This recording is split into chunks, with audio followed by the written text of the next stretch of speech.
ভাই আশ্চর্য হয়ে গেছে, এই পাতিলের মধ্যে আমি আনলাম সাপ, আর পাতিলের মধ্যে হাত দিল, মিষ্টি আসলো, আবার বিসমিল্লাহ কয়ে হাত দিছে, রাবক আইনা বাইরের প্লেটে দিছে, বিসমিল্লাহ কয়ে হাত দিছে, চমচম আইনা বাইরের পাতে দিছে, এরপরে বাদান বিসমিল্লাহ কয়ে হাত দিছে, রসমালাই বাইরের প্লেটে বাদানে রাখছে। এবার বোন বলতেছে, ভাই তুমি খাবার খাও, মিষ্টি খাও না কেন? ভাই মিষ্টি খাওয়া বাদ দিয়া বোনের মুখের দিকে তাকাইয়া চোখের পানি ছেড়ে দিয়ে দাদা করে কান্দে। এবার বোন বলে, বাইরে কেন তুমি কান্দো? বলে, বোন আমি সত্য কথা বলবো, তুই বিশ্বাস করবি কি করবি না আমি জানি না।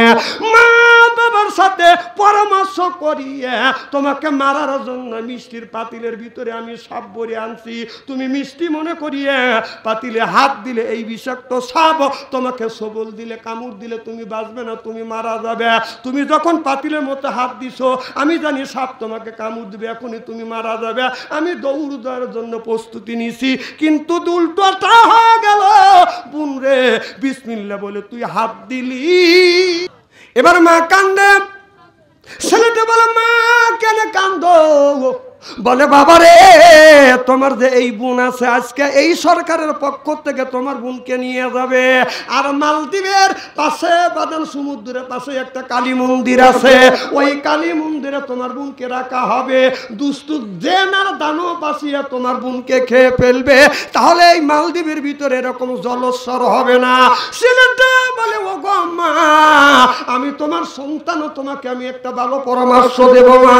ও মা, আমার বোনকে আমার নানির বাড়ি পাঠিয়ে দেন, নানির বাড়ি পাঠিয়ে দেন। বলে, নানির বাড়ি পাঠালে কি অবস্থা হবে? সব ব্যবস্থা আমি করব। এবার মেয়েটাকে নানির বাড়ি পাঠাইছে। এবার ছেলে বলে, মা আমার মোছো জ্বালাই নাই, দাড়িও জ্বালাই নাই মা। ও গো মা, তুমি আমাকে আমার বোনের পোশাক পরাইয়া মহিলা সুন্দর করে সাজগোজ করে সাজাইয়া আমার রাখা দাও। সরকারের পক্ষ থেকে এসে আমাকে ওই দ্বীপে যখন নিয়ে যাবে, কালী মন্দিরে নিয়ে যাবে, তারপরে যা করার কথা আমি তাই করব। চিল্লাখান আল্লাহু আকবার। বাজান রে, সমুদ্রের মাঝখানে বাজান একটা দ্বীপ আছে, তার নাম হলো বাজান মালদ্বীপ। ওই জায়গা একটা কোরআনের হাফেজ একটা নৌকায় উঠছে, ওই নৌকাতে অনেক মানুষ বাদান আছে। মানুষ যখন আছে এই নৌকাটা নিয়ে যখন আপনার যখন সমুদ্রের মধ্যে বাদান চলে গেছে, সমুদ্রের মধ্যে যাওয়ার সাথে সাথে বাদান দেখা গেল বাদান কাল বৈশাখী বাদান ঝড় আসতেছে, এদিকে বাতাস উঠে আসছে, বড় বড় ঢেউ, নৌকা খালি এইরকম করে উঠতেছে আর নামতেছে। এমন সময় কিছু দূর এইরকম করে নামতে আর উঠতে উঠতে এরকম করে নৌকাটা ডুবে গেছে। সব মানুষ বাদান সমুদ্রের মধ্যে মারা গেছে। একটা ছেলে 30 পারা কোরআনের হাফেজ, এই ছেলেটা আল্লাহর কাছে বলতেছে, আল্লাহ আমার সিনার মধ্যে 30 পারা কোরআন রয়েছে, লা ইলাহা ইল্লা আনতা সুবহানাকা ইন্নী কুনতু মিনাজ জালিমিন। কোন মানুষ যদি বিপদে পড়ে, বিপদের সময়ে যদি এই দোয়াটা পড়ে আর ওইটা যদি স্মরণ করে, আমার আল্লাহ বিপদ থেকে ওই মানুষটাকে হেফাজত করবে। চিল্লাকান আল্লাহু আকবার। বাদান দে, এবার ছেলেটা যখন সমুদ্রের মধ্যে এরকম করে ভাসতে ভাসতে হঠাৎ করে লক্ষ্য করে দেখে একটা জাহাজের নৌকার একটা তক্তা বাদান বেসে উঠছে। এই তক্তা ধরে ছেলেটা ভাসতে ভাসতে ভাসতে ভাসতে বাদান মালদ্বীপে বাদান উঠে পড়লো। মালদ্বীপে যখন উঠছে, ওই মালদ্বীপে একজন হিন্দু মহিলা বাদান আপনার গোসল করবার জন্য আসছে। নদীর কিনারে যা দেখে একটা ছেলে আপনার অজ্ঞান হয়ে জমিনের মধ্যে বাদান নদীর কিনারে পড়ে আছে। এবার ওই মহিলাটা ওই ছেলেটাকে বাদান নিয়ে আসছে, চিকিৎসা দিছে, ডাক্তার কবিরাজ দিয়ে বাদান চিকিৎসা দেওয়ার পরে এই যুবকটার বাদান জ্ঞান ফিরে গেছে। এখন জ্ঞান ফিরে আসা দেখে এটা আমার এলাকা না, একজন মহিলা পাশে বসে আছে, এটাও তো আমার মা না। তখন এই হাফেজ ছেলে বলতেছে, মারে এটা কোন জায়গা? বলে এইটা হলো মালদ্বীপ। কি দ্বীপ? এবার ছেলেটা কোরআনের হাফেজ, চিন্তা করলেন আর জীবনে কোনো দ্বীপ আমার দেশের বাড়ি আমি যাইতে পারবো না। আমার জন্ম দুঃখী মা মার মুখ দেখবো না, বাবা কষ্ট করে আমারে হাফেজ বানাইছে, বাবারে কোনোদিন দেখতে পারবো না, ভাই বোনকে দেখতে পারবো না, এমনকি গ্রামের মানুষকে দেখতে পারবো না, এই জায়গায় আমারে থাকতে হবে। দেখে বলে মা, যখন মা বলে ডাক দিছে মেয়েটার আত্মা ঠান্ডা হয়ে গেছে। আল্লাহ ওই মেয়েটাকে একটা কন্যা সন্তান দিছে, ছেলে সন্তান কোনোদিন দেয় নাই। ওই মেয়েটা ছেলে সন্তানের জন্য আল্লাহর কাছে ডেকেছে, ভগবানের কাছে ডেকেছে, ভগবান একটা পুত্র সন্তান দাও, একটা পুত্র সন্তান দেয় নাই, একটা মাত্র মেয়েটার বয়স বাজান 16 বছর। ও বাজান, এবার মা বলতেছে বেটা রে, আমার তো কোনো সন্তান নাই, তোমার বাড়িতে কোথা তাও তো তুমি বলতে পারো না, যেই জায়গার কথা বলো সেই জায়গাটা আমরা চিনি না। বেটা, আজকের থেকে তুমি আমার সন্তান, আর আজকের থেকে আমি তোমার মা হয়ে গেলাম। সিল্লাকান আল্লাহু আকবার। ছেলেটা যে 30 পারা কোরআনের হাফেজ, মেয়েটা বাদান জানে না। ছেলেটা যে মুসলমান, তারপরেও ছেলেটা বাদান পরিচয় দেয় না। এই ছেলেটা পরিচয়টা বাদান গোপন রাখছে। কিন্তু ওই জামানার মধ্যে মালদ্বীপে বাদান একটা ঘটনা ঘটেছিল। মালদ্বীপে আপনার ওই সমুদ্রের থেকে বাদান জলস্বর আসতো আপনার 40 হাত উঁচু হয়ে। ওই জায়গায় একটা বাদান মন্দির ঘর আছে।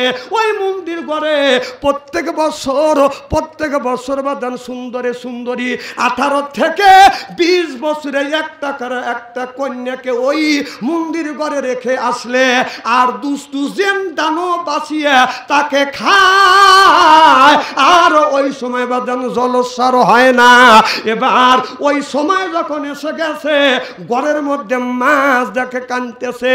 এবার মেয়েটাও কাঁদতেছে। হাফেজ ছেলে যা বলে, মা কেন তুমি কান্দো? বলে বেটা রে, আমি কান্দি বাবা জানো না, ওই সমুদ্রের থেকে 20 হাত 40 হাত উঁচু হয়ে জলস্বর আসবে। এ বাবাই লয় করে চলে যাচ্ছি, কোনো টেনশন নাই। আচ্ছা, ও আজকে খুব খারাপ লাগতেছে নাকি? না না, খারাপ লাগে থুয়ে দেই না। এই ওয়াজ যদি তুই ভালো না লাগে, তুমি কোন তাফসীর শোনো, সুন্দর করে হেঁটে যাচ্ছি। হ্যাঁ, আল্লাহ জানে ও বিনি হিসেবে বেহেশতে দেয়। আমিন কর, জোরে কোন যাইন দিবিনি।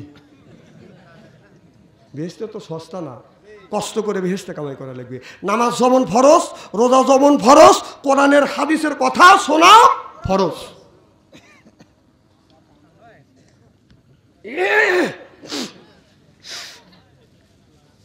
খুবই কি খারাপ লাগতেছে? মা বাবা কর। এবার মা কান্দে। ছেলেটা বলে, মা কেন কান্দো? বলে বাবা রে, তোমার যে এই বোন আছে, আজকে এই সরকারের পক্ষ থেকে তোমার বোনকে নিয়ে যাবে। আর মালদ্বীপের পাশে বাদান সমুদ্রের পাশে একটা কালী মন্দির আছে, ওই কালী মন্দিরে তোমার বোনকে রাখা হবে। দুষ্টু জেনার দানো বাঁচিয়ে তোমার বোনকে খেয়ে ফেলবে, তাহলে এই মালদ্বীপের ভিতরে এরকম জলস্বর হবে না। ছেলেটা বলে, ও গো মা, আমি তোমার সন্তান, তোমাকে আমি একটা ভালো পরামর্শ দেব মা। ও মা, আমার বোনকে আমার নানির বাড়ি পাঠিয়ে দেন, নানির বাড়ি পাঠিয়ে দেন। বলে নানির বাড়ি পাঠালে কি অবস্থা হবে? সব ব্যবস্থা আমি করব। এবার মেয়েটাকে নানির বাড়ি পাঠাইছে। এবার ছেলে বলে, মা আমার মোছো জ্বালাই নাই, দাড়িও জ্বালাই নাই মা। ও গো মা, তুমি আমাকে আমার বোনের পোশাক পরাইয়া, মহিলা সুন্দর করে সাজগোজ সাজাইয়া আমার রাখে দাও। সরকারের পক্ষ থেকে এসে আমাকে ওই দ্বীপে যখন নিয়ে যাবে, কালী মন্দিরে নিয়ে যাবে, তারপরে যা করার কথা আমি তাই করব। চিল্লাকান আল্লাহু আকবার। আজার অলি তো মিয়া কথা কল। আরে চিন্তা করছে, এ তো আমার গর্বের ছেলে না, তাহলে এই ছেলের ওসিলে যদি আমার মেয়ে বাইসে যায়, ও মরুক, ও মরে গেলে কাজ দেখে দা কথা কয় না। তো এখন মেয়েটাকে নানির বাটা পাঠা দিছে, ওকে মহিলার সাজগোজ করাইয়া, পোশাক পরাইয়া, কাপড় চুপড় পরাইয়া বসা রাখছে। সন্ধ্যের সময়, সন্ধ্যের আগ দিয়ে সরকারের পক্ষ থেকে পুলিশ বাহিনী আইছে। এসে বলতেছে, কো তোমার মেয়ে খুব সুন্দর করে সাজা রাখছি, দেখা যায় খুব সুন্দর চেহারা। হাত ধরে বলতেছে চলো যাই। এবার এই হাফেজ ছেলেটাকে নিয়ে আমার ভাইয়ের আমার সাগরের সাগরের কিনারে যখন নিয়ে যাইয়া ওই যে কালী মন্দির আছে, এই মন্দির ঘরের মধ্যে ছেলেটাকে বাজানো রাখছে। রাখিয়া বলে, যুবক রে, তোমাকে রেখে গেলাম, আর সকালবেলা যখন মারা যাবে এই ছেলেটাকে নিয়ে এসে যদি পুরাণের দরকার হয় পুরাইবে, এরপরে মাটি যদি দেওয়ার দরকার হয় মাটি দিবে। তাকে ওই ঘরের মধ্যে রাখিয়া বাইরের থেকে বাদান দরজা দিয়ে বাদান সরকারি পুলিশ বাদান চলে আসলো। দেখা গেল ওই যুবকটা আপনার ওই জায়গা, আপনার ওই জায়গা বাদান আপনার যাই নামাজের মাসাল্লায় দাঁড়া গেল। নামাজে দাঁড়াইয়া যুবকটা বাদান নামাজ পড়তেছে। নামাজ পড়িয়া আল্লাহর কাছে হাত তুলে কাঁদতেছে আর সূরা ইয়াসিন বাদান তেলাওয়াত করতেছে। ইয়াসিন ইয়াসিন আল কুরআনিল হাকিম ইন্নাকা লামিনাল মুরসালিন।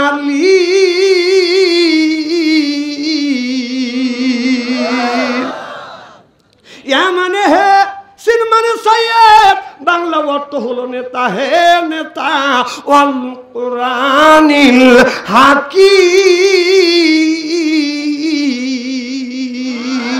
সূরা ইয়াসিন যখন বাদান পড়তেছে জলস্বর বাদান আসতেছে, কিন্তু সূরা ইয়াসিনের বরকতে জলস্বরকে বাদান ঠেকা দিছে আর জলস্বরটা বাদান আসে নাই। এই যুবকটা লক্ষ্য করে দেখে জলস্বর বাদান যখন চলে গেছে, এই যুবকটা বাদান তাহাজ্জুদ নামাজ পড়িয়ে আল্লাহর কাছে সিজদা দিয়ে দিয়ে কাঁদতেছে, বলে, আল্লাহ তুমি আমাকে এই মন্দিরের মধ্যে তুমি আমারে বাঁচাইলে। ও মাওলা, একমাত্র আমার সিনার মধ্যে 30 পারা কোরআন রাখার কারণে চিল্লাইয়া কোন মারহাবা। যুবকটা বাদান বসে বসে আল্লাহর ইবাদত করতেছে, জিকির আজগার করতেছে, কোরআন তেলাওয়াত করতেছে। জলস্বরকে আল্লাহ ওখান থেকে বাদান হটা দিছে। সুবহানাল্লাহ। একজন হিন্দু মিয়া মুসলমান মিয়াদের সাথে পড়াশোনা এরকম করে করে না? কি করে না? পড়াশোনা করতে করতে দেখা যাচ্ছে হিন্দুদের আদব আর মুসলমান মিয়াদের আদব এর মধ্যে পার্থক্য আছে না নাই? আছে। এই মেয়েটা লক্ষ্য করে দেখে হিন্দু বান্ধবীরা যখন আপনার একটা জিনিস খাইতে শুরু করে বিসমিল্লাহ বলে খায়, কাজ যখন শুরু করে বাদান বিসমিল্লাহ বলে কাজটা শুরু করে। মেয়েটা মুসলমানের আদর্শ দেখে মনে মনে চিন্তা করলেন, এই আদর্শই তো ভালো। হিন্দুদের মধ্যে মানুষ যদি মরিয়া যায়, মারা গেলে এই মানুষকে বাদান আপনার চন্দন কাঠ দিয়া বাদান সুন্দর করে পোড়ায়, এরপরে বাদান বাতাস দূষিত হয়, ও বাদান ওই মানুষ বাদান কষ্ট পায়। আর মুসলমানের মানুষ যদি মারা যায় সুন্দর করে গোসল করাইয়া এরপরে কবরস্থানে বাদান কবরস্থ কইয়া রাখে, তারপরে বাদান সুখ আপনার দুর্গন্ধ বাদান বের হয় না, মাটির উর্বর শক্তি বাদান বেশি হয়। সিল্লাকন ঠিক কিনা? মেয়েটা মনে মনে চিন্তা করতেছে, আল্লাহ যদি তুমি আমাকে জীবনে বাঁচা রাখো, আমি যদি বিয়ে করি মুসলমান সন্তানকে বিয়ে করব। লক্ষ্য করে দেখে মুসলমানের একটা ছেলে প্রত্যেক দিন বাদান ওযু দিয়ে বাদান মসজিদে যায়, মসজিদে থেকে নামাজ পড়িয়ে বাদান আপনার বাড়ির দিকে রওনা করে, কোনো দিকে তাকায় না। মেয়েটা মনে মনে চিন্তা করতেছে, বিয়ে যদি করি এই যুবকটাকে আমি বিয়ে করব। আজকে আমাদের দেশের যুবকেরা বিয়ে করবার জন্য বাদান পাগল হয়ে যায়। জোরকন ঠিক কিনা? এ যে মোবাইল ফোন আইসা দেশের ইজ্জত মাইরাছে, ছোট বড় সবার হাতে একটি করে রয়েছে। মোবাইল ফোন আইসা দেশের ইজ্জত মাইরাছে। 12 বছরে এক মিয়া কাছে মোবাইল ফোন হাতে হাতে, কানের কাছে ফোন লইয়া ভাই প্রেমের আলাপ করিতে আছে। তো ঠিক কবি, এই যুবকদের হাতে মোবাইল উঠে যত উপকার হয়েছে অপকারের দিক তার সাথে বেশি হয়েছে। এরা মোবাইলে প্রেম আর ভালোবাসা করতে করতে প্রেমের সেঞ্চুরি করছে, প্রেম করতে করতে প্রেমের সেঞ্চুরি করছে। মোবাইলের মধ্যে প্রেম আর ভালোবাসা করতে করতে 10টা ভালোবাসা করছে।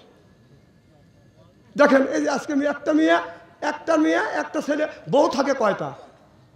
মানুষের স্বামী হয় একটা, স্বামী কয়টা হয়? কথা কয় না। স্বামী কয়টা হইতে পারে? একটা। আর গার্লফ্রেন্ড আর বয়ফ্রেন্ড একাধিক হতে পারে না? আজকে দেখেন আমাদের ছেলেরা, আমাদের মেয়েরা মোবাইলের মধ্যে প্রেম করতেছে। একটা মেয়ে একটা ছেলের সাথে কথা বলে আর একজনের কাছে আবার কথা বলে হ্যাঁ হ্যালো, একটু আগে একটার সাথে কথা বললে এখানে আবার বলে হ্যাঁ হ্যালো।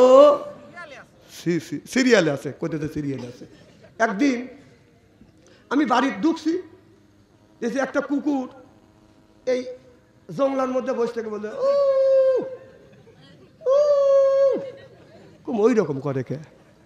আর আগে জায়গা দেখি যে খেরের পালার কাছে আপনার একটা কুকুর নি প্রসব বেদনায় ডেলিভারি, মানে প্রসব বেদনায় কাঁদতাচ্ছে। হে কোন গড়াগড়ি করতেছে, একবার উঠতেছে, একবার শুইতেছে, একবার গড়াগড়ি করতেছে, এরকম করতেছে।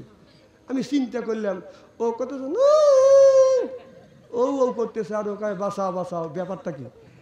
আমি চিন্তা করে দেখলাম যে এই দুইটি আমি বিশ্লেষণ করে যা দেখলাম আর ভাবলাম ওই কুকুরটা কুকুরনিক বলতেছে যে তোর বয়ফ্রেন্ডের সাথে কার সাথে কি করছিস, এই পাপের বোঝা আমার গানা চাপাস না, এর দায়িত্ব আমি নেব না। আমার কথা কি বুঝতেছেন?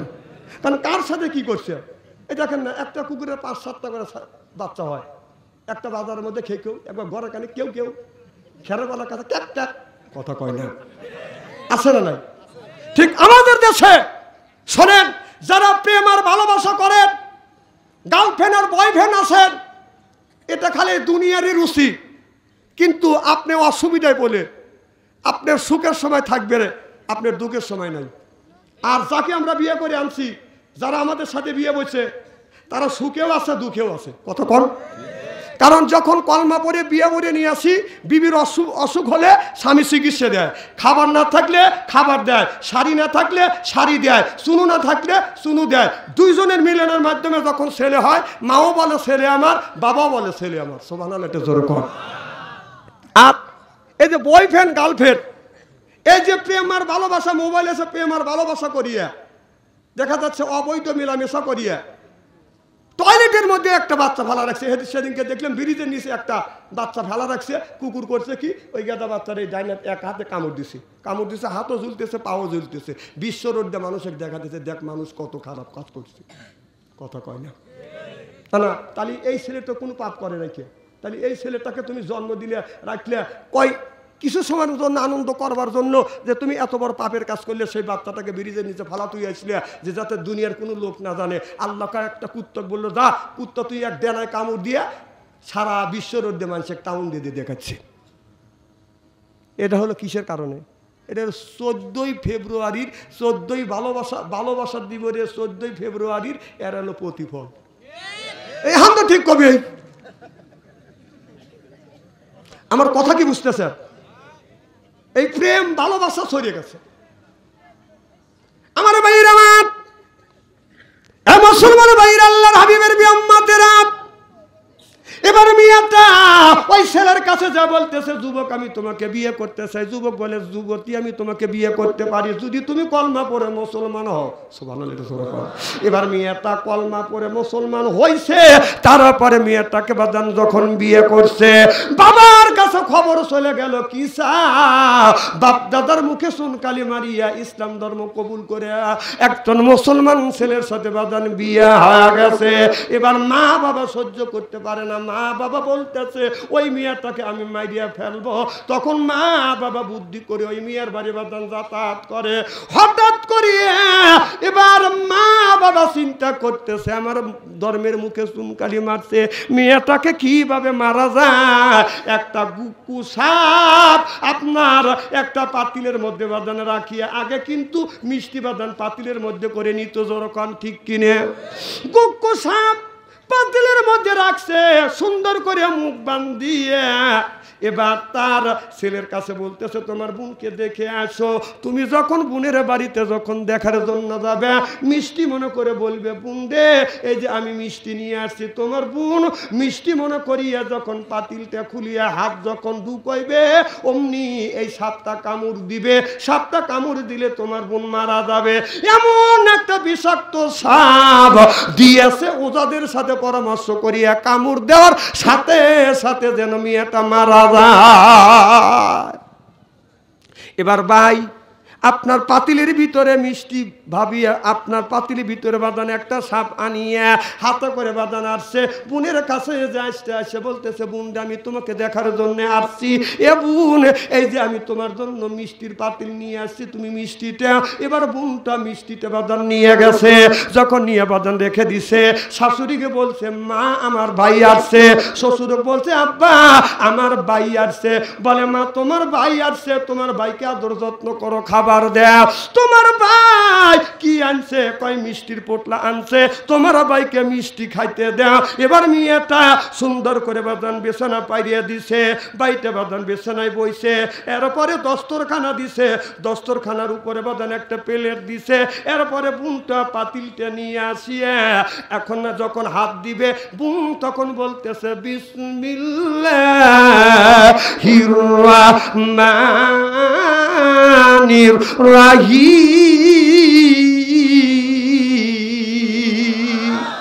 বিসমিল্লাহ কয়া যখন হাত দিছে যুবকটা মনে মনে চিন্তা করতেছে এখনই তো হাত যখন দিবে অমনি সাপ তো কামড় দিবে কামড় দেওয়ার সাথে সাথে বোনকে যখন কামড় দিবে তখন আমার বোন কামড়ের যন্ত্রণা বিষের যন্ত্রণায় কামড়াবে আমি দৌড় দিয়ে বাদ চলে যাব কথা বুঝতেছেন না এবার ভাই দৌড়ার জন্য বাদন যখন প্রতিসং দিছে বোনটা বিসমিল্লাহ বলে বিসমিল্লাহির রহমানির রহিম বলে পাতিলের মধ্যে যখন হাত ঢুকাইছে বাদান হাত দিছে মিষ্টি আনিয়ে বাইয়ের পাতের উপরে রাখছি সুবহানাল্লাহ জোরে বলেন আবার যখন ভাই আশ্চর্য হয়ে গেছে এই পাতিলের মধ্যে আমি আনলাম সাপ আর পাতিলের মধ্যে হাত দিল মিষ্টি আসলো আবার বিসমিল্লাহ কয়ে হাত দিছে রাবক আইনা বাইরের প্লেটে দিছে বিসমিল্লাহ কয়ে হাত দিছে চমচম আইনা বাইরের পাতে দিছে এরপরে বাদান বিসমিল্লাহ কয়ে হাত দিছে রসমালাই বাইরের প্লেটে বাদানে রাখছে এবার বোন বলতেছে ভাই তুমি খাবার খাও মিষ্টি খাও না কেন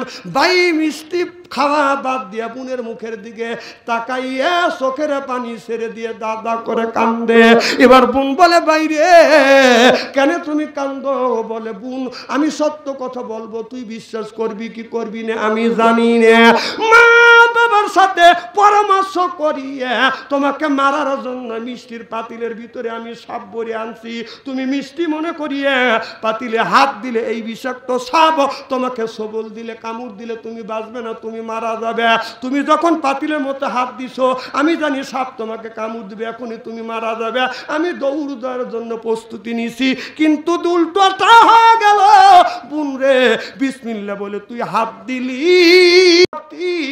মিষ্টি আর চমচমার আবক সাই সিল্লাকান আল্লাহু আকবার তাহলে বলুন বিসমিল্লাহ দাম আছে না না এজন্য সব কাজের শুরুতে আমরা বিসমিল্লাহ বলবো এক সর্বপ্রথম এক মুষ্টি চাউল নিয়ে আলাদা মুষ্টির চাল রেখে দিত কতক্ষণ আর এখন কিন্তু মুষ্টির চালে রাখে না কি কোন রাখে বিসমিল্লাহির রহমানির রহিম বলে বাদান পাতিলে চাউল দেয় বিসমিল্লাহ বলে বাদান পানি দেয় বাতে রান্না বাদান শুরু করে দেয় আজকে আমাদের সমাজের মধ্যে বিসমিল্লাহর আমলটা উঠে গেছে দেখে আজ সমাজের মধ্যে থেকে বাদান বরকত উঠে গেছে জরকন ঠিক কিনে ওই যে ছেলে মালদ্বীপের কথা মনে আছে কি বলবো আমার ভাইরা আমার ওইটা শেষ করে আবার কয়টা ধরে কয়টা শেষ করবো আল্লাহ ভালো জানে আজকে আইসি বর্ষার মনে ধরছি ওয়াজ সহজে কি ছাড়িয়ে দেবো নাকি কি ভাবছেন কারণ আমি যতক্ষণ ওয়াজ করব আমার একটা টার্গেট আছে টার্গেট যতক্ষণ পর্যন্ত ফিল আপ না হবে ফরিদ ভাই যদি মাইক্রোফোন টানিয়েও নেয় তারপরও আমি ছেড়ে দেবো না কারণ আমার একটা টার্গেট আছে টার্গেট সব কাজের টার্গেট আছে না নাই আপনারা বিশ্বকাপ ফুটবল খেলা দেখছেন বিশ্বকাপ ফুটবল খেলায় আপনার টার্গেট আছে যে বল কর্নারে বসা কিক করে গোল দিবে পারলে 3 লক্ষ টাকা পুরস্কার কথা কন আর বাংলাদেশের মমতাজ যদি উল্টো পাল্টা নাচ দেখা যদি 4-5 খান গান গাইতো সে পাইতো 20 লক্ষ টাকা সেই মমতাজের গান গুনি কি বলবো নাউজুবিল্লাহ কর আবার কর মমতাজ কর মোরগ মুরগি ফরজ গোসল করে নাই জীবনে সেই মুরগিতে মোল্লা তুমি খাও দিয়া কোন বিদ্যানে রে মিষ্টি তুই খাস না হ্যাঁ ডিম তুই খাস না খালি আমরাই খাই চাটনাইয়া পাটি মোল্লা রে, ও মোল্লা গরো বাড়ি বাড়ি হিন্দু গোছের মিষ্টি খাওয়া কোন সরাই রয়ে জারি রে। আমি কই কোন সরাই জারি আছে, তুই আমার কাছে এত দেখা দিই। এই মমতাজ মুসলমানের গালি দিয়ে, আল্লাহ রসুল বলেছে এখানে তো ওলামাই কুফরান যারা আলেমদেরকে গালি দেয় তারা কাফেরের কাতারে দাঁড়াবে। এই মমতাজ মুসলমানের গালি দিয়ে উল্টো পাল্টা গান গায়া সে লয় 20 লক্ষ টাকা। আর আমরা মোল্লারা 2-3 ঘন্টা ওয়াজ করে টাকা নেওয়ার সময় যদি বলি কি কিছু টাকা ধরিয়ে দাও, আর একটা লোক চাইতে ওঠে টাকা চাইলো কি জায়েজ আছে? মমতাজ তোর মাও আয়।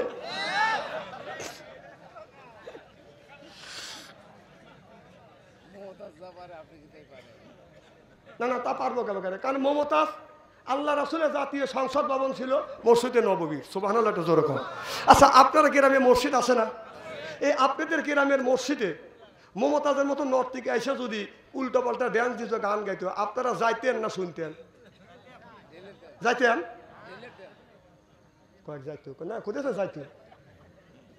আহা, আপনারা কি করতেন? জীবন দিলেও মমতাজকে মসজিদে ঢুকতে দিতেন না। কথা কর না কেন? কারণ যে তোর মতো নর্তকী মসজিদে যা গান গাবি, তাহলে বাংলাদেশের জাতীয় মসজিদ হলো জাতীয় সংসদ, ওখানে জুমা নামাজও চলবে। সুবহানাল্লাহ, একটু জোরে কর। কারণ আল্লাহ রসুল নববীতে যদি জুমা নামাজ পড়ে থাকে, আমাদের জাতীয় সংসদে নামাজ চলবে।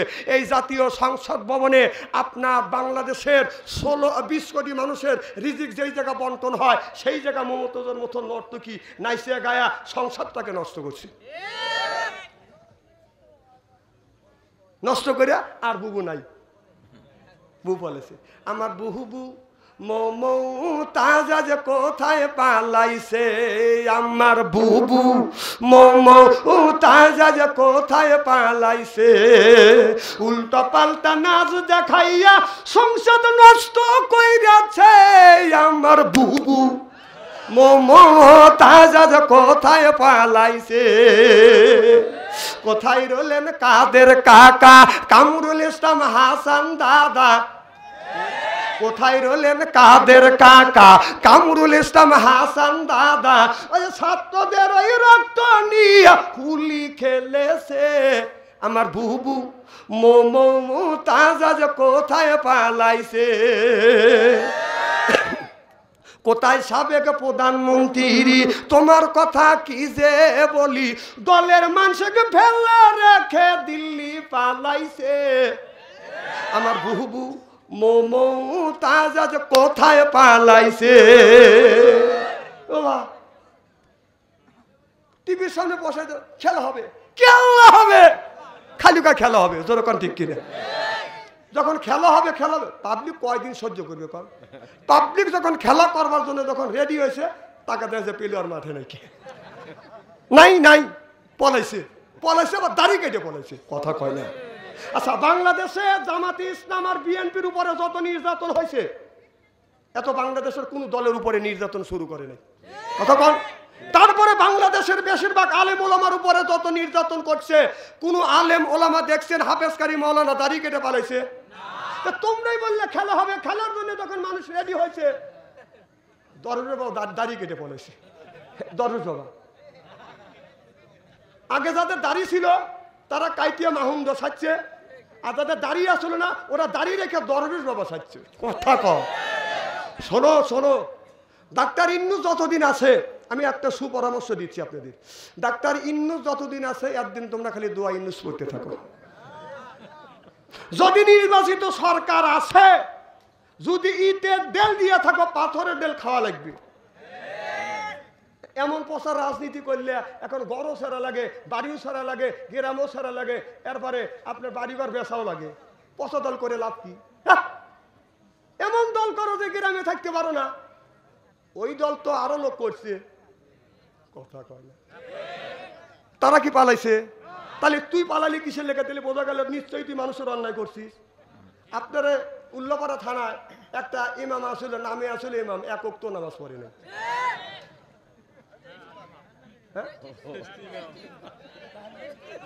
কে ইমাম আসিল না? ও ইমাম কি নামাজ পড়ছে? 1 নম্বর লুচ্চ আসিল, জানেন? এই খবর আমাদের কাছে আছে। ওই জায়গায় মাহফিল করে গেছি, যা মাহফিল বন্ধ করে দিছে, আমার গমে ডিস্টার্ব হবে, হায় রে শালা খারাপ, আমি তো লালিবাই করবি, থাক।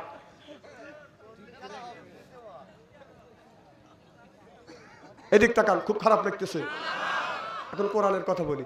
আল্লাহ বললেন যারা আলেম ওলামা আছেন এদিক তাকান। কালেকশন আর 1 ঘন্টা পরে করবো, কি কন? কি কন, চলবে তো? আচ্ছা, আখিরি মোনাজাত করিয়া যাওয়ার কি মন মানসিকতা আপনাদের আছে? আচ্ছা আমার ভাইরা আমার, আল্লাহ বললেন ওয়াজআলনা লিল মুত্তাকিনা ইমামা। আল্লাহ বললেন একটা নেককার পরহেজগার ইমাম বানাবে, কথা কার? তাহলে আল্লাহ বলে ওয়াজআলনা, আই আল্লাহ লিল মুত্তাকিনা ইমামা, একটা নেককার পরহেজগার ইমাম বানাইয়া দাও। সেই ইমাম কোন ইমামের কথা বলছে? সেটা কি মসজিদের ইমামের কথা বলছে? না, ওইটা বলে নাই। সেই ইমামটা হলো আপনার বাড়ির ভিতরে 10 জন পরিবারের মধ্যে একজন বাদান প্রধান আছে, পরামানিক আছে, সেইটা হলো আপনার বাড়ির ইমাম। সুবহানাল্লাহ। আপনাদের গ্রামের মধ্যে বাদান 2 জন বাদান প্রধান আছে, পরামানিক আছে, এই 2 জন প্রধান হলো বাদান আপনাদের গ্রামের ইমাম। আপনাদের গ্রামের ইমাম হলো ওয়াটের মেম্বার, সেটা হলো বাদান ওয়াটের বাদান আপনার ওয়াটের ইমাম, সেটা হলো বাদান মেম্বার। ইউনিয়নের ইমাম সেইটা হলো চেয়ারম্যান, থানার ইমাম সেইটা হলো বাদান এমপি, রাষ্ট্র ইমাম সেইটা হলো প্রধানমন্ত্রী। ওয়াজআলনা লিল মুত্তাকিনা ইমামা, একটা নেককার পরহেজগার ইমাম বানাবে, কথা কা? না না, এই আয়াতটা আমার উপরে নাযিল হইলো। তাহলে আল্লাহ 1450 বছর আগে বলেছে তোমরা ইমাম বানাও। সেই ইমামটা হলো ওয়াটের ইমাম, সেইটা হলো মেম্বার, ইউনিয়নের ইমাম সেইটা হলো চেয়ারম্যান, থানার ইমাম সেইটা হলো আপনার এমপি, রাষ্ট্র ইমাম সেইটা হলো প্রধানমন্ত্রী। সেই রাষ্ট্র ইমাম, গ্রামের ইমাম, ওয়াটের ইমাম চেয়ারম্যান বানাইতে পারি নেই, দিনের ভোট রাইতে হয়েছে। আমাদের এলাকা একজন মুরব্বী ভোট দিতে যাচ্ছে, যে চাচা কই যাও? কয় ভোট দিয়ে আসি। চাচা যেই গেছে ভোট কাউন্টারে যাক, দেখ, কয় চাচা তোমার ভোট হয়ে গেছে। কয় কও কি বাপু, জীবন ভরা ভোট দিলাম, আমার ভোট হয় না, আজকে আমার ভোট হলো। না, তোমার ভোট রাইতেই হয়ে গেছে। কয় ভোট হয় দিনে, ভোট রাইতে হয়? কারণ এই সরকারের সময় ভোট রাইতেই হয়। চাচা আপনি তাড়াতাড়ি করে বাড়ি যান, চাচি আম্মা জানি কষ্ট না করে। কয় কে? কয় চাচি আম্মাকেও বললেন চাচি আমার ভোটও হয়ে গেছে। কয় কও কি বাপু, তোমার চাচি আম্মা 6 মাস আগে মারা গেছে, এসে ভোট দিয়ে গেল, আমার সাথে দেখা করলো না কে? এই কয়ে চাচা চিক্কুর। আর সব মানুষ আসিয়া চাচা কি হয়েছে? কানা 6 মাস আগে তোমার চাচি আম্মা মারা গেছে, এসে ভোট দিয়ে গেল, আমার সাথে দেখা করলো না কে? এই কয়ে কানতেছ। এই মুহূর্তে কাকা প্রচুর ভোট পাইছে, প্রচুর ভোট পাইছে। তো প্রচুর ভোট পাইবে, এখন পলাইছে ওকে, কথা কয় না। শোনে, বেশি পারা ভালো না। আমরা আলেম ওলামা সেইটাই বলেছিলাম, বেশি পারা ভালো না। কারণ কালেকশন করবো ভাই, হ্যাঁ কালেকশন তো করবোই। আমি শুনতেছি না, আবার কোথাতে কালেকশন করো? মানে আমি ওটা জানি না যে কালেকশন করা লাগবে। মানে এই যে আমার ওয়াজগুলি, ও আয়াতটা তো ওনার বিপক্ষে গেছে। কথা কন না খেয়া। আচ্ছা, আমি কি কোরআনের বাইরে কথা বলছি নাকি? তখন চিন্তা করছে উনি ওই দলে ছিল, চিন্তা করে আমার দলের বিপক্ষে যাচ্ছে, তখন চিন্তা কালেকশন করবে। 3-4 করে বলতেছে মনে করি আমি কানা বক্তা, ঠসা বক্তা। আরে ফরিদ ভাই কি কাঁচা কাম করছে নাকি? কানা বক্তাও আনে নাই, ঠসা বক্তাও আনে নাই। কে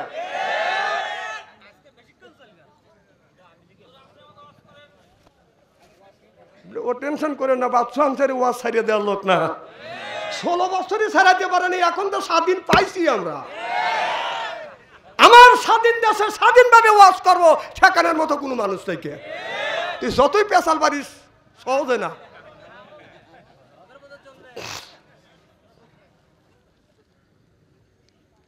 আমার ভাইরা আমার, ভালো করে লক্ষ্য করে শুনুন। মানুষ যদি মারা যায়, এই মানুষ যদি মারা যায়, এই মানুষকে আপনার কবরের মধ্যে বাঁধান রাখবে। কবরের মধ্যে রাখার সাথে সাথে বাঁধান 3টা প্রশ্ন করবে মন কান্না কি ফেরেশতা। সর্বপ্রথম 3টা প্রশ্ন করবে, বলবে মান রব্বুকা ওয়া মা দীনুকা ওয়া মা নাবিয়ুকা, বলো তোমার রবকে, তোমার ধর্ম কি, তোমার নেতাকে। ওই দিন যদি সোয়ালের জবাব সঠিকভাবে দিতে পারি, কবর হবে জান্নাতের টুকরো। দরকান আল্লাহু আকবার। বলবে মান রব্বুকা, তোমার রবকে। আপনি বলবেন রব হলো আল্লাহ। ওয়া মা দীনুকা, তোমার দিনকে দিন হলো ইসলাম। আল্লাহ বলেছে ইন্নাল দীনা ইনদাল্লাহিল ইসলাম, আল্লাহর মনোনীত ধর্ম হলো বাদান ইসলাম। এরপরে বলবে ফেরেশতারা বলবে বলো মান নাবিউকা, তোমার নবীকে? লোকটা বলবে নবী মুহাম্মদুর রাসূলুল্লাহ।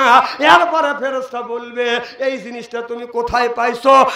আমি যখন বলবো কোরআনের মধ্যে পাইছি, এবার রহমতের ফেরেশতা চলে যাবে, ওই কবরটা জান্নাতের টুকরো হয়ে যাবে। জোরকান আল্লাহু আকবার। তাহলে প্রশ্ন হবে কয়টা? এই যে চারটে, তাকান জোরকান কয়টা? এক নম্বর প্রশ্ন করবে মান রব্বুকা ওমা দীনুকা ওমা নাবিয়ুকা। এই তিনটা প্রশ্নের উত্তর যখন সঠিকভাবে আপনি দিবেন, তখন আপনাকে প্রশ্ন করবে যে এটা আপনি কোথায় পাইছেন? তখন আপনি যখন বলবেন কোরআনে পাইছি, সুবহানাল্লাহ, এটা জোরে কর। তাহলে প্রশ্ন হলো কয়টা? চারটা প্রশ্ন কবরের মধ্যে হবে। এই প্রশ্নের উত্তর দেওয়ার জন্য প্রস্তুত থাকেন। যদি উত্তর যদি না দিতে পারেন, যখন বলবে রব আল্লাহ, রব মানে কি? আরো জোরে। রব, তিনি যদি রব হয় তাহলে রবের কাজটা কি? রবের দাসত্ব করা লাগবে আমাদের। তাহলে এটাও তো রাজনীতি।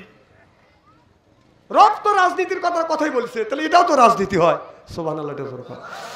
আমার ভাইয়ের আমার, আপনি যদি প্রশ্নের উত্তর দিতে পারেন, মানুষ যখন মারা যাবে, আপনার আমার আব্বা আমি আপনি যখন মারা যাব, ও মাজান আমি আপনি যখন মারা যাব, তখন আপনার কিছু লোক গোসল করবে, কেউ কবর খনন করবে।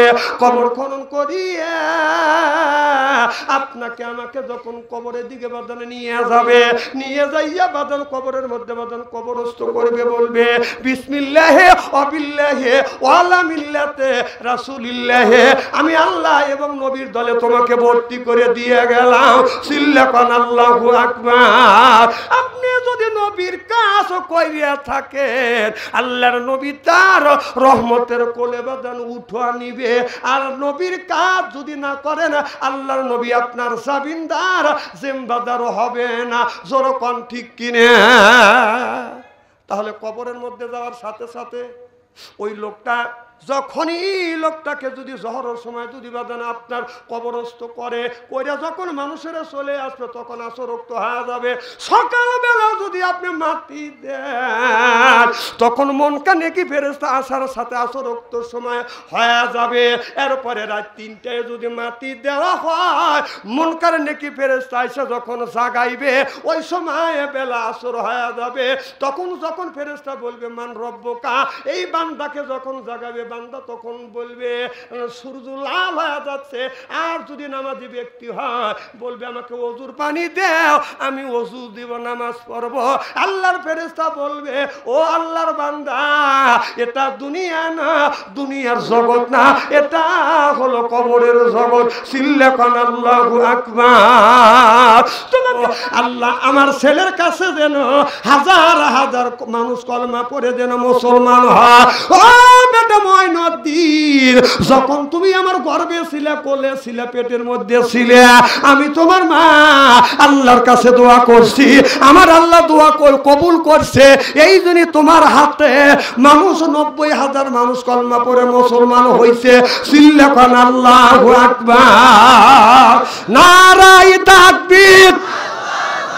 আল কোরআনের আলো। নারায়ে তাকবীর। আর আমাদের মা বোনেরা পেটে বাচ্চা আসলে নামাজ পড়েই বাদ দেয়।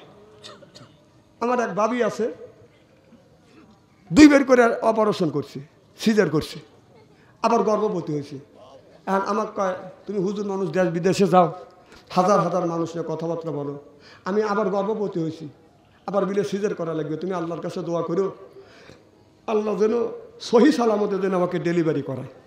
তাই আমি বললাম ভাবি, আমার দোয়া আল্লাহ কবুল করবে কি না করবে আমি তো জানি না, তবে তুমি নামাজ পড়ে আল্লাহর কাছে হাত তুলে মোনাজাত করে বললো যে আল্লাহ, একটা নারীর জীবনে সবচাইতে কষ্ট জিনিস হলো ডেলিভারি। কি কর আল্লাহ, তুমি সহি সালামতে তুমি ডেলিভারি করাইও। উনি নামাজও পড়ে না, কোরআন তেলাওয়াতও করে না, আল্লাহর কাছে মোনাজাতও করে না, টিভির কাছে যায় এইরকম করে বসে থাকে, কথা কয় না। না কথাকে আমি অবাস্তব বলতেছি। তো তোমার পেটের মধ্যে থেকে তুমি টিপে থাকো, তোমার পেটের মধ্যে থেকে মহিউদ্দিন চিশতি রহমতুল্লাহ আলাইহি হতে পারে না। তোমার পেটের থেকে বড় পীর আব্দুল কাদের জিলানী আসবে না। তোমার পেটের থেকে আমির হামজা আসবে না। তোমার পেটের থেকে মামুনুল হক আসবে না। তোমার পেটের থেকে আল্লামা সাঈদী আসবে না। তোমার পেটের থেকে মাওলানা মিজানুর রহমান আজহারী আসবে না। শুনলে কোন ঠিক কিনা? তুমি যেমন তেমনটাই হবে। এখন তো ঠিক কবি, এখন তো বাচ্চা আনসারি আছে।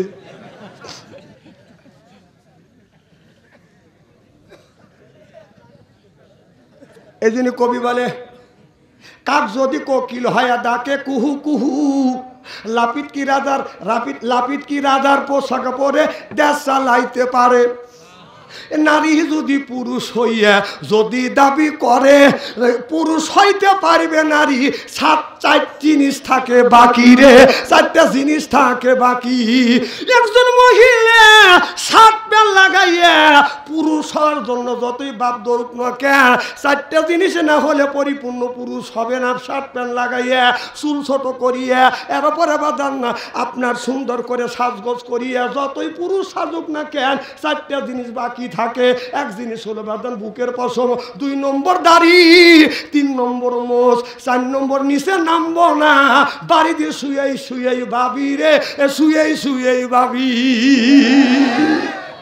বুঝে গেছে? তুমি যতই পুরুষ সাজো মহিলা হয়া, 4টা জিনিস তোমার লাগবে। কয়টা? মাইয়া লোকে 3টে দোষ, মুখে নারী দাইরে মোষ, আর একটা জিনিস না ভাই গলায় নাই নুনমুড়ি। কারণ এই যে এই মানুষকে আল্লাহ পুরুষকে বাদান আপনার এই যে 5টা আঙ্গুল দিছে, এ হাতে 5টা, এ হাতে 5টা, পায়ে তো 5টা, এ পায়ে তো বাদান 5টা। আমারও নাক আছে, মহিলারও নাক আছে, আমারও চোখ আছে, মহিলারও চোখ আছে, আমারও মুখ আছে, মহিলারও মুখ আছে। মহিলাও খায়, আমু খায়। সে পায়খানা পেশাব করে, আমু পায়খানা পেশাব করি। তবে পুরুষের মোষ হয়, দাড়ি হয়, বুকে পশম হয়, নারীদের হয় না কেন? ঠিক না? আমি কি বলছি? ঠিকের কথা বলছি। নারীদের হয় না কেন আমি প্রশ্ন করছি আপনাদের কাছে। কারণ আমাদের মোষ আছে, দাড়ি আছে, বুকে পশম আছে, আর মেয়েদের কিছু বললে ভাই দোকানদার ভাইরা 2500 টাকা দিয়েছে, মাত্র দোকানদাররা 2500 টাকা দিয়েছে। আল্লাহ দোকানদার দান তুমি কবুল করো, মনের আশা পুরো করো, জোরে কোন আমি এখনই কালেকশন করবো। আমার সিস্টেমে আমি করি টেরকে। আপনারা খালি আল্লাহ আল্লাহ করেন, কখন কালেকশন করা লাগে, কখন কি করা লাগে দেখি, ইনশাল্লাহ চেষ্টা করি। আমার ভাইরা আমার, আল্লাহ বলে ইন্নাল্লাযিনা আমানু, ইন্না মানে নিশ্চয়ই আল্লাযিনা যাহারা ঈমান আনবে ওই আল্লাহর উপরে, ওয়া আমিলুস সলিহাত, আর যারা নেক কাজ করবে। 1 নাম্বার ঈমান, 2 নাম্বার নেক কাজ। আল্লাহ বলে কান্নাত লাহুম জান্নাতুল ফিরদাউস নুজুলা। আল্লাহু আকবার। 1 নাম্বার ঈমান, আর 2 নাম্বার নেক কাজ। নেক কাজের মধ্যে নামাজ আছে, রোজা আছে, হজ আছে, যাকাত আছে, কোরবানি আছে, ভালো ভালো কাজ। বাজার নেক কাজের মধ্যে বাজান ঢুকে গেছে। তাহলে নামাজ যারা পড়বে ওই মানুষটা যখন আল্লাহ জান্নাতে দিবে, 70,000 হুর আসবে, রিসিপশন করে জান্নাতে নিয়ে যাবে। আল্লাহু আকবার। ইবাদত যারা করবে তাদেরকে যখন আল্লাহ জান্নাতের মধ্যে দিবে, 70,000 হুর আসবে। এই হুর 70 পর্দা কাপড় পরবে। 70 পর্দা কাপড় পরবার পরেও হুরের রূপ যৌবন বাদান ডাকতে পারবে না। 70 পর্দা কাপড় বেদ করিয়া গায়ের পশম দেখা যাবে, চামড়া দেখা যাবে, গোস্ত দেখা যাবে, হাড় দেখা যাবে। হাড়ের মধ্যে যে মস চলাফেরা করতেছে, মস পর্যন্ত দেখা যাবে। 70 পর্দার কাপড়েও নারীর রূপ যৌবন বাদান ডাকতে পারবে না। আর আমাদের দেশে হুর নামে কিছু মহিলা আছে, শর্ট কামিজ লাগাইয়া ওড়না গায়ে ঝুলাইয়া এরপরে রাস্তা দিয়ে যায় আর কয় এই যে আমার এসে এই দেখো দুনিয়া ভুলে যাবে, হায় দুনিয়া ভুলে যাবে। Wow wow wow.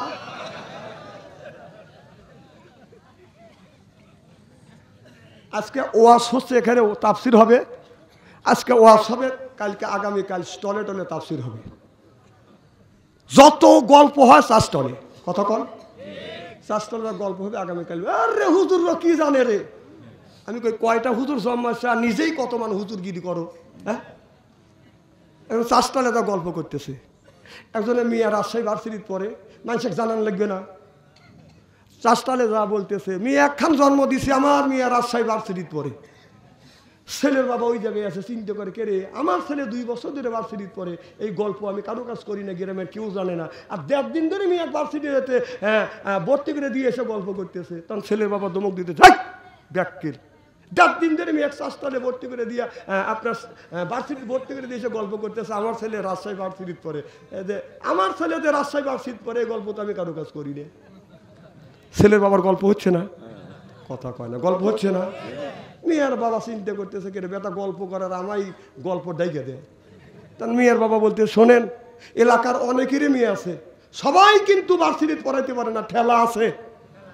আমার মেয়েরা সেই ভার্সিটিতে পড়ে, মাসে লাগে 10,000 টাকা। তা ছেলের বাবা বলতেছে, তোমার মেয়ে রাজশাহী ভার্সিটিতে পড়ে, মাসে লাগে 10,000 টাকা, এই গল্প কি স্টলে এসে করা লাগবে নাকি? আমার ছেলে ওই ভার্সিটিতে পড়ে, মাসে লাগে 20,000 টাকা, আমি তো গল্প করি না। ছেলের বাবার গল্প হচ্ছে না। মেয়ের বাবা রেগে গেছে, বেটা গল্প করার আমাকে ধমকায়। মেয়ের বাবা তখন বলতেছে, কি তোমার মেয়ে যে ক্লাস, তোমার ছেলে যে ক্লাসে যে ভার্সিটির, আমার মেয়েও সেই ক্লাসে সেই ভার্সিটির, তে আমার মেয়ের লাগে মাসে 10,000 টাকা, আর তোমার ছেলের মাসে 20,000 টাকা লাগে, কারণ কি? গালগপ্পর জায়গা পাও না। তখন ছেলের বাবা বলতেছে যে তোর মেয়ের 10,000 টাকা লাগে আর আমার ছেলের মাসে 20,000 টাকা লাগে, কারণ হলো এই, তোর মেয়ে মিস কল দেয়, আমার ছেলে ব্যাক করে। আসেন না, কথাগুলি বোঝেন, বোঝেন।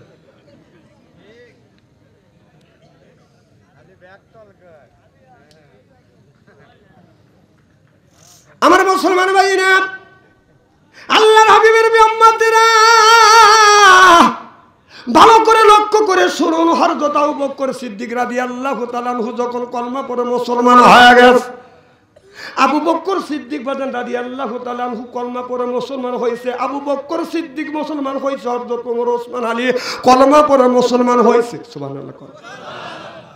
আমার ভাইরা আমার, একটা দ্বীপ আছে, সেই দ্বীপের নাম জানি কি?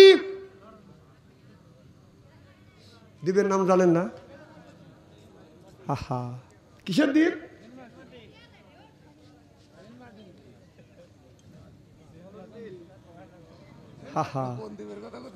না, একটা দ্বীপ আছে বিদেশে, দ্বীপটা আমি ভুলে গেলাম।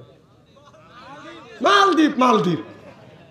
এই মালদ্বীপ তোমাকে মাটির দ্বারা তৈরি করা হয়েছে, মাটির ভিতরে তোমাকে রাখা হইল। মিনহা খলাকনাকুম ওয়া ফিহা নুঈদুকুম ওয়া মিনহা নুখরিজুকুম তারাতান উখরা।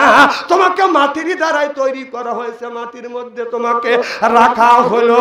এবার আল্লাহর বান্দা তখন থর থর থর থর করে কাঁপবে। আপনি জীবনে যদি ভালো কাজ করিয়া থাকে, তাহলে ওই একটা যুবক যাইয়া কাছে দাঁড়াইবে, বলবে, ও আল্লাহর বান্দা তুমি ভয় পাও না, আমি তোমার সাথে আছি। এবার আল্লাহর বান্দা বলবে, তুমি কে? বলে, তখন বলবে, আমি হলাম তোমার তেলাওয়াতকৃত কোরআন। সিল্লা সিল্লা কান আল্লাহু আকবার। আমাদের এলাকায়, আমি তখন ছোট, আমাদের এলাকায় একটা ছেলে মারা গেছে আমাদের সমবয়সী। তো আগে তো কবরস্থান ছিল দূরে দূরে, তারপরে জোর জঙ্গল ছিল, কি ভাই ছিল না? তখন কবর খনন করতে গেছে আমার আব্বা সহ 3 জন ব্যক্তি গেছে। একজন ব্যক্তির নাম হলো মুসে মোল্লা। কি মোল্লা? কথা কয় না, কি মোল্লা? মুসে মোল্লা। আর একটা যুবকের নাম হলো আব্দুল। আর আমার আব্বা, আমার আব্বা গেছে কবর খনন করার জন্য, আব্দুলও গেছে, মুসে মোল্লা গেছে। তো মুসে মোল্লা এলাকার প্রধান, তো কবর খনন করলে উনি তার সহযোগিতা করতো। উনি ভিতরে নাচতো না, উনি বসে থেকে দিক নির্দেশনা দিতেন, ডিরেকশন দিতেন। কথা বুঝতেছেন না? এদিক তাকান, কথাটা শুনেলেন। তা আগে ছিল শিয়ালের দেয়া, শিয়াল আসছিল পশু। তো উনি কবর খনন করতেছে, আব্দুল কবরের মধ্যে নামে, শিয়ালের দেয়ার খালি বন্ধ হয়ে যাচ্ছে, শিয়াল খালি চাপিয়ে আসতেছে কবর বিলে। তা আমার আব্বার বাড়ি স্ট্যান্ডার চাপ দিছে, বলে যে, আব্দুল তুমি কবর তোলো, আমি একটু প্রসাব করে আসি, স্ট্যান্ডার কাজ সারিয়া পায়খানা পেশাব করে উজু দিয়ে আসি। তো কবরস্থান আমার বাড়ি ছেড়ে কিলোর উপরে রাস্তা, এত দূরত্ব।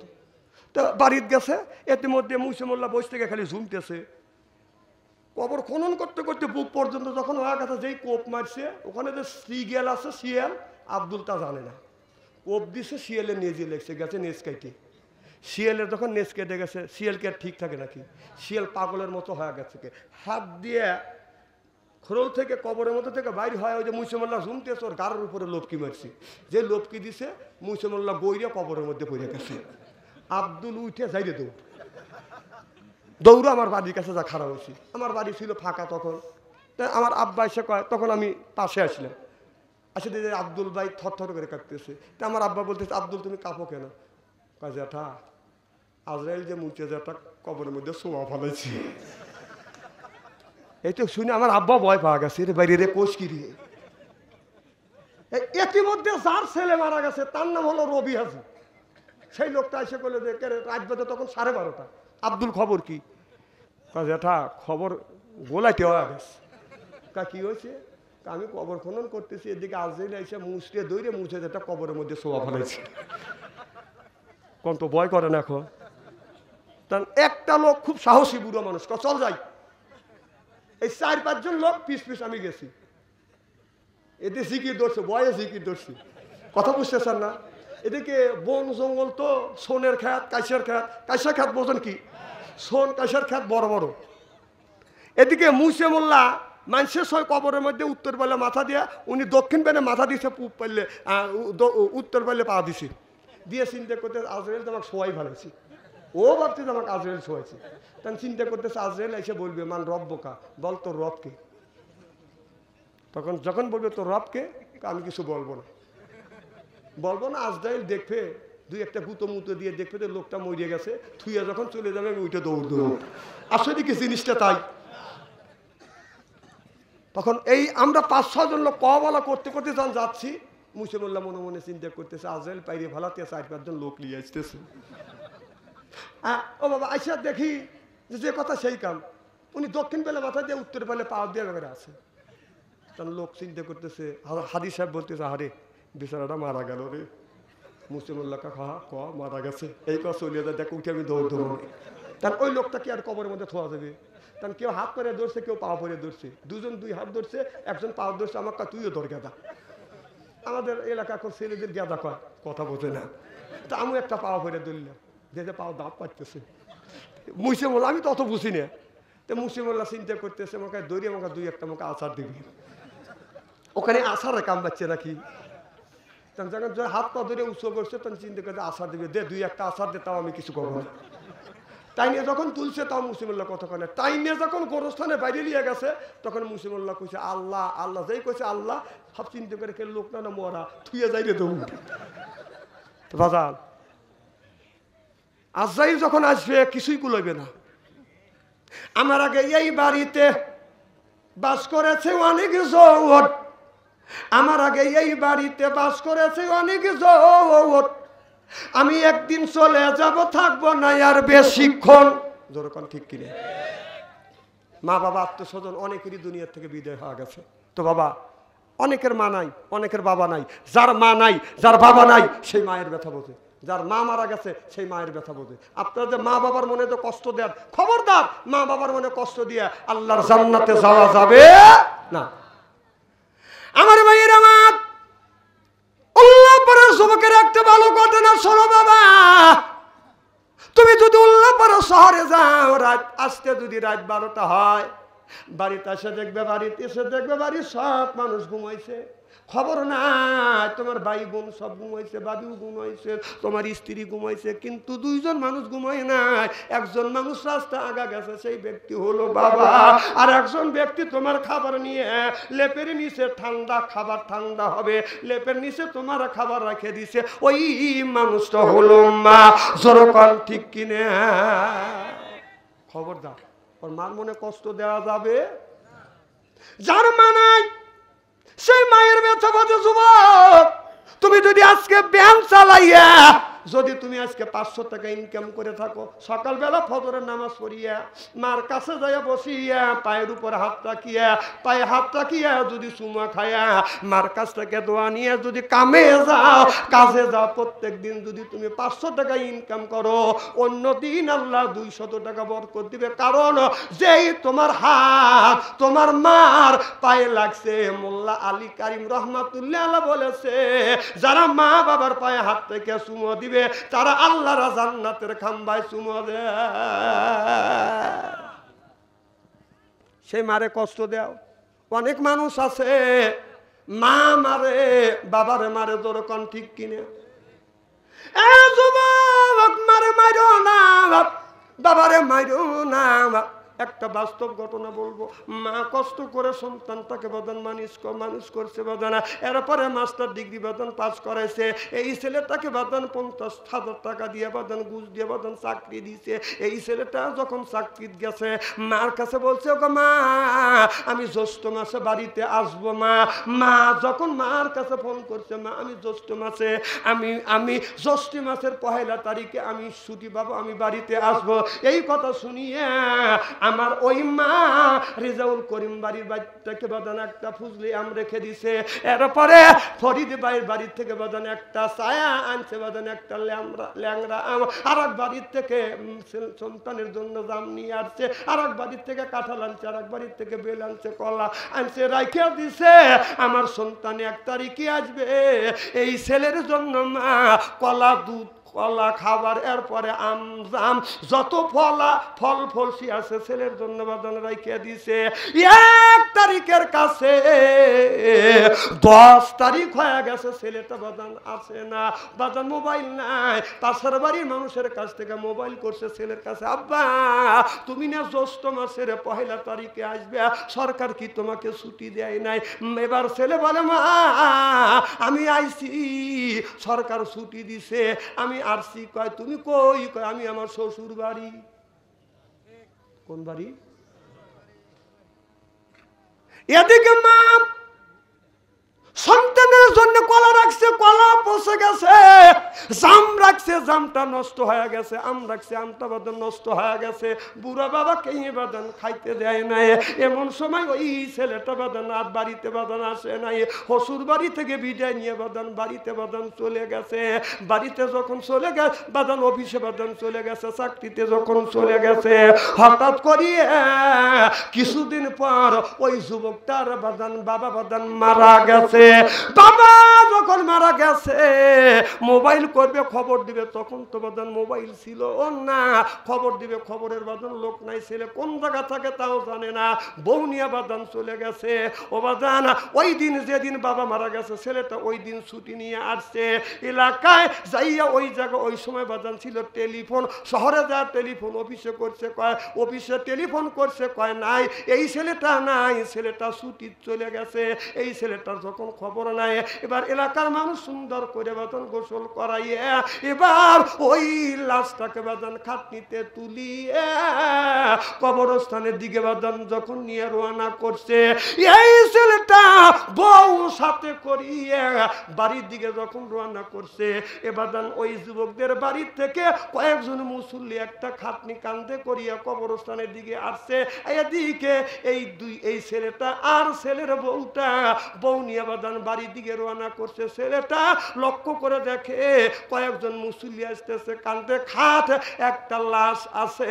এবার লাশের পাশে যা দেখে চাচার কান্দে চাচার কান্দে বাদান খাটনি রয়ে গেছে। ছেলেটা চাচার কাছে যা বলতেছে, চাচা যান, এই খাটনির মধ্যে কে ঘুমিয়ে আছে? চাচা আর চোখের পানি ধরে রাখতে পারে না, ফেলে দিয়ে কান্দে আর বলে, বাতিজা এই খাটনির মধ্যে তোমার বাবার লাশ রয়ে গেছে, তোমার আব্বা চিরতরে ঘুমিয়ে পড়ছে।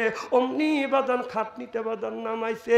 মা যাই এবার ছেলেটা যখন খাটনিতে নামাইছে, ছেলেটা যাইয়া বাবার কাফনের কাপড় মোড় খুলিয়া বাবার দিকে তাকাইয়া চোখের পানি ফেলে দিয়ে কান্দে আর বলে, আব্বা আমি তোমার মরণের সময় তোমার পাশে আমি দাঁড়াইতে পারলাম না। মা এসে বলে, বেটা রে তোমার বাবা মৃত্যুর আগে তোমাকে দেখার জন্য কতবার বলেছে, কিন্তু তুমি আসো নাই। ছুটি নিয়ে আসো শ্বশুর বাড়ির থেকে, তুমি ঘুরিয়ে যাও, ছুটি নিয়ে আসো শ্বশুর বাড়ির থেকে ঘুরিয়ে যাও। তোমার বাবাকে এক নজর দেখো নাই, আমাকে তুমি এক নজর দেখো নাই। ও বাবা, আজকে তোমার বাবা মারা গেছে, আর জীবনে কান্দিয়া লাভ নাই, জীবনে তোমার বাবা আর ফিরে আসবে না। যেরকম ঠিক কিনা? বাবা, আমার বাবা এই জমিনে বেঁচে ছিল 97 বছর বয়স। আমার মা 112 বছর পর্যন্ত এই জমিনে বাজান জীবিত ছিল। আমি যখন মাহফিলে যাইতাম, আমার মার পায়ে হাত রাখতাম, চুমো দিতাম, বাবার পায়ে হাত রাখতাম, আমি চুমো দিয়ে মার কাছ থেকে বাবার কাছ থেকে বিদায় হয়ে যাইতাম। বাবা বলতো, বেটা রে তুমি কয়টায় আসবে? আমি বলছি, ও গো মা, আমি রাত 12টার সময় আসবো। যখন 11টা বেজেছে, আমার মা আমার আব্বাকে ঘুমাইতে দেয় নাই, তাড়াতাড়ি যাও, 3 রাস্তার মোড়ে যাও, ওই জায়গা বটের গাছ, আমার ছেলে ভয় পাবে। আমার বাবা বুড়া মানুষটা 11টার সময় যায়, আর 3 রাস্তার মোড়ে বাদান বট গাছের পাশে বাদান 4টে তলা আছে, ওই জায়গা যা বাদান দ্বারা আছে, কারণ ওই জায়গায় আগে মানুষ বাদান ভয় পাইতো। এবার এই পানটা বন্ধ করেন তো, আর পান দিয়েন না, বসে এদিক তাকান, এদিক তাকান, মনটা নরম করে দেয়। অনেকেরই তো বাবা নাই, অনেকেই তো মা নাই। আজকে মা কবরে, বাবা কবরে, একদিন আমরা মা হব, বাবা হব, আমরা তো দুনিয়ার থেকে বিদায় হব। এদিক তাকান আমার ভাইয়ের, আমার পৌষ মাসের শীত, বাবা 3 রাস্তার মোড়ে দাঁড়া আছে, ওই 4টে তলা বট গাছের নিচে বাবা দাঁড়া আছে। ওখানে আসলে আমি ভয় পাবো বিদায়, বাবা দাঁড়া আছে, বাবার ভয় নাই। রাত 12টা বাজে আসি নাই, 1টায় আসি নাই, 2টে যখন বাজছে তখন আসছি। এসে দেখি 3 রাস্তার মোড়ে 4টে তলা বাবা বাদান, বাবা দাঁড়া আছে। লক্ষ্য করে দেখলাম বাবার গায়ে বাদান তেমন পোশাক নাই, হালকা আপনার একটা চাদর আছে, পাতলা একটা পাঞ্জাবি গায়ে দিয়ে বাবা থরথর করে কাঁপতে চাইছে। বাবার হাত ধরলাম, বাবার কপালে হাত দিলাম, হাত ঠান্ডা, পা ঠান্ডা, কপাল ঠান্ডা। বাবাকে বললাম, বাবা তুমি কখন আসছো? বাবা বলে, বেটা রে, রাত যখন 11টা বাজছে, তোমার মা আর বিছানায় থাকতে দেয় না, তাড়াতাড়ি যাও, 4টে তলা বটতলা, আমার ছেলে ভয় পাবে, আমার ছেলেকে ওখানে যা একটু আগা নিয়ে আসো। এ বেটা, রাত 11টার থেকে আমি অপেক্ষা করে রাত 2টা পর্যন্ত তোমার জন্য অপেক্ষা করতেছি। আমি বললাম, বাবা তুমি কেন কষ্ট করো? বাবা বলে, বেটা রে, যতক্ষণ পর্যন্ত তুমি বাসায় না আসো, আমি তোমার বাবা আর তোমার মার চোখে বাদান ঘুম হয় না। এখন বাবা নাই, আর কে ওই 4টা তলা বট গাছ তলা আর আগানোর জন্য যায় না। সেই মানুষটা আগাতে যাইতে, সেই মানুষটা হলো বাদান বাবা। বাবা, বাবা কত কষ্ট করছে।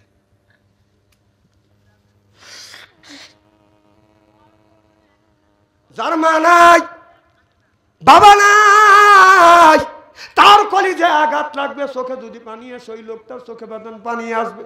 বাবা মৃত্যুর পর আমার মা আরো দীর্ঘদিন বেঁচে ছিল। আমার মায়ের মৃত্যুর সময় বয়স হয়েছিল 112 বছর। আমি যখন মাহফিলে যাইতাম তখন তো বাবা ছিল না, মার কাছে যাইতাম, তানের ঘরে দরজার কাছে গেছি, বাদান হাত লাগাইছি, দরজা বন্ধ, কোনো খবর নাই। বাইদের ঘরে দরজার পাশে গেছি, বাদান কোনো খবর নাই। সব ঘরে কেওয়ার দিয়ে, দুয়ার দিয়ে, দরজা দিয়ে বাদান ঘুমে আছে। বৃদ্ধ মা 112 বছর বয়স, দরজা যখন হাত দিছি, দরজা বাদান খুলে গেছে। ঘরের মধ্যে যা দেখি, মা দুঃখিনী এখন পর্যন্ত ঘুমায় না, এখনো মা ঘুমায় না, এখনো মা বসে আছে। আমি যা মাকে সালাম দিছি, মা বলে ডাক দিছি। আমি বলছি, ও গো মা, বাড়ির সব মানুষ ঘুমাচ্ছে, তুমি কেন ঘুমাও না গো মা? মা বলে, বেটা রে, বাড়ির সব মানুষ ঘুমাইতে পারে রে বেটা, আমি তোমার মা, যতক্ষণ পর্যন্ত বাড়িতে না আসো বেটা, আমি তোমার মা, আমার চোখে ঘুম আসে না। ও বাবা, এখন মা নাই, বাবা দুনিয়ায় নেই, আর কেউ আমার জন্য দরজা খুলে বাদান কেউ অপেক্ষা করে না। বাবা, অনেকের মা নাই, বাবাটা বাদান দুনিয়ায় না, ওই মা অন্ধকার কবরের মধ্যে বাদান ঘুমিয়ে আছে। বাবা অন্ধকার কবরের মধ্যে ঘুমিয়ে আছে। ওই মা পাঁচটা কাপড় নিয়ে বাবা তিনটা কাপড় নিয়ে বাদান ঘুমিয়ে আছে। ও বাদান আপনি নামাজ পড়বেন, এর বিনিময়ে আপনার মা বাবার কবর গোড়া দাঁত মাফ হইতেও পারে নাও পারে। এরপরে আপনি হজ করছেন, হজের বিনিময়ে আপনার মার বাবার কবরে গোড়া মাফ হইতেও পারে নাও পারে। আপনি রোজা রেখেছেন, এই রোজার বিনিময়ে আপনার মার বাবার কবরের গোড়া দাঁত মাফ হইতেও পারে নাও পারে। কেউ যদি এখন আপনার মা আব্বা মারা গেছে, কবরের মধ্যে শুয়ে আছে, এখন যদি মা বাবার জন্য যদি দান করে, এই দানের দৌলতে মা বাবার কবর করে দাপ মাফ করে দেয় আল্লাহ। জোরকন সুবহানাল্লাহ। এ কথা আমি বলি না, আমার নবী মুহাম্মদ রাসূলুল্লাহ সাল্লাল্লাহু আলাইহি সাল্লাম বলেছে, মা মারা গেছে, বাবা মারা গেছে, কোন সন্তান যদি মা বাবার জন্য যদি দান খয়রাত করে, এই দানের দৌলতে আল্লাহ মা বাবার কবর করে দাপ মাফ করে দিবে। জোরকন আল্লাহু আকবার। আমি জানি না কার মা নাই, কার বাবা জানি দুনিয়ায় নাই, ওই মা অন্ধকার কবরের মধ্যে, বাবা অন্ধকার কবরে। ও মা লক্ষ লক্ষ টাকার সম্পদ রাখছে, ওই বাবা বাদান লক্ষ লক্ষ টাকার সম্পদ রাখিয়া মা পাঁচটা কাপড়, ছেলে বাবা তিনটা কাপড় নিয়ে ঘুমিয়ে আছে। কেউ যদি মা বাবার জন্য যদি দান খয়রাত করে, দানের দৌলত দিয়ে মা বাবার কবরে গোড়া দাপ মাফ করে দিবে। একজন ব্যক্তি বলেন, হুজুর আমার মা ও নাই, বাবা দুনিয়ায় নাই, ওই মা বাবার জন্য একজন ব্যক্তি বলেন, হুজুর 5,000 টাকা দিব, একজন বলে হুজুর 10,000 টাকা দিব। 1,000 করে 10 জন ব্যক্তির কাছে 10টা 1000 টাকা চাই। একজন হাত তুলে বলেন, হুজুর 1,000 টাকা দিব।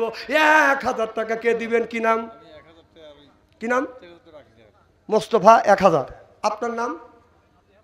আলী আহমদ 1,000 লেখেন। আপনার নাম? আব্দুল সালাম 3,000 টাকা। কে? খান সাহেবের পক্ষ থেকে 5,000 টাকা। জোরকান মারহাবা, দোয়া করবো। আপনার নাম? আলহাজ হায়দার আলী প্রামাণিক 1,000 নগদ, 5,000 4,000 বাকি। জোরকান মারহাবা। এ বাবাই বাবাই একটা লোক উঠবেন না, আমি কষ্ট করছি, মাথার কাম পায়ে ফেলছি, দোয়া করবো। আচ্ছা তাহলে আমি কয়জন পাচ্ছি? দাঁড়ান এটা রাখেন, এটা 1 মিনিটের মধ্যে আমি শেষ করে দেব। আমি 10 জন ব্যক্তির কাছে 10,000 টাকা চাইছি, আমি 4 জন পাইছি। 5 নম্বরে কে একটু হাত তোলেন, আমি পান খুলে দোয়া করবো। কি নাম? আব্দুল সালাম 1,000 টাকা। জোরকান মারহাবা। 6 নম্বরে কে? খুব তাড়াতাড়ি হাত তুলবেন। 6 নম্বরে একজন ব্যক্তি হাত তোলেন, দেখেন বাবা মারা গেছে, মা মারা গেছে। নজরুল ইসলাম 1,000 টাকা। জোরকান মারহাবা।